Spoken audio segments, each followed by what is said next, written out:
টানা বৃষ্টিতে ফুঁসছে ধরলা নদী, ভাঙছে নদী পার, ভয়াবহ রূপ ধরলার। রবিবার ভারত বাংলাদেশ সীমান্তবর্তী গীতালদহের জারি ধরলা ও দড়িবস গ্রামে নদীর গ্রাসে 15টি বাড়ি। শুধু বাড়িই নয়, নদী গর্ভে তলিয়ে গিয়েছে চাষের জমিও। বাঁধ না হওয়ার কারণে দুর্ভোগ, অভিযোগ বাসিন্দাদের। 4 দিনকার বৃষ্টিতে দড়িবস এবং জারি ধরলা একটা বিশাল বড় সয়েল বাঁধ ছিল, সেই সয়েল বাঁধটা সহ প্রায় 12টা বাড়ি নদীগর্ভে এই 3 দিনে চলে গেল। 12টা বাড়ি ভাঙিল, এইভাবে শেষ বানাচ্ছে। রাস্তা শেষ, এই রাস্তা, হ্যাঁ, জমিও তো প্রায় 4 বিঘা 5 বিঘার মতো পড়ে গেল। আর তো অল্প অনা জায়গা আছে, এইখানে জায়গা ভাঙলে তো শেষ। এখন বাড়ি 3 বিঘের মতন মুশকিল হয়ে গেল। এ বিষয়ে প্রশাসনের দৃষ্টি আকর্ষণ করেছেন স্থানীয় পঞ্চায়েত সদস্য আবুল কালাম আজাদ। গীতালদহ 2 নম্বর অঞ্চল তৃণমূল সভাপতি আনারুল হকের অভিযোগ, ঊর্ধ্বতন কর্তৃপক্ষ ও সেচ মন্ত্রীকে বাঁধ নির্মাণের বিষয়টি জানানো হলেও কোনো সুরাহা হয়নি। কালকে আমি রাত্রিবেলা এমপি সাহেবের সঙ্গে কথা বলছি, আমার জেলা পরিষদের কর্মাধ্যক্ষ নুর আলমের সঙ্গে কথা বলছি, কিন্তু ওরা আজকে সিএম এর সঙ্গে হয়তো বৈঠক করবে।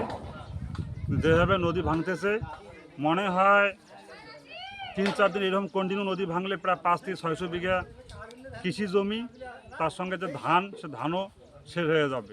এবং এইভাবে ভাঙলে হয়তো দড়িবাসে মানচিত্রটাই ভারতের থেকে হয়তো উঠে যাবে। তা আমি প্রশাসনের দৃষ্টি আকর্ষণ করব যাতে দ্রুত গতিতে নদী বাঁধের কাজ শুরু হয়। আমরা আজকে ইরিগেশনে এর কমপ্লেন দিয়েছি এবং সেচ মন্ত্রীকে আমরা জানিয়েছি, কিন্তু আজ পর্যন্ত আমরা তার সুফল পাইনি। কিন্তু এখন যেটা দেখা যাচ্ছে, এখনও আজকে প্রায় 6-7টা বাড়ি নদীগর্ভে চলে গেল। কিন্তু আর একটা জিনিস আমরা লক্ষ্য করছি, যদি এরকম ভাঙন থাকে তাহলে আগামী দিনে একটা প্রাইমারি স্কুল এবং 1-150 বাড়ি এবং একটা বাজার নদীগর্ভে চলে যাওয়ার সম্ভাবনা চলছে। পুরো বিষয়টি নিয়ে প্রশাসনিক উদাসীনতাকেই দায়ী করেছে স্থানীয় বিজেপি নেতৃত্ব। সামান্য একটা বাঁধ, সেই বাঁধ সরকার নির্মাণ করতে পারছে না। পশ্চিমবঙ্গের মাননীয় মন্ত্রী, উত্তরবঙ্গ উন্নয়ন মন্ত্রীর সেটা হচ্ছে নিজস্ব বিধানসভা, সেখানে যদি এই অবস্থা হয়, বাদবাকি পশ্চিমবঙ্গের অঞ্চলগুলোর কী অবস্থা? মাননীয়া বলেছিলেন যে আমরা 100% কাজ, 90% কাজ করে ফেলেছি, এই তার নমুনা। আমরা চাই যেভাবে নদী ভাঙন শুরু হয়েছে তাতে মানচিত্র থেকে 2টি গ্রাম নিশ্চিহ্ন হয়ে যাওয়ার আশঙ্কা করছেন গ্রামবাসীরা। প্রশাসন তথা সরকারের কাছে দ্রুত পদক্ষেপের আর্জি গ্রামবাসীদের।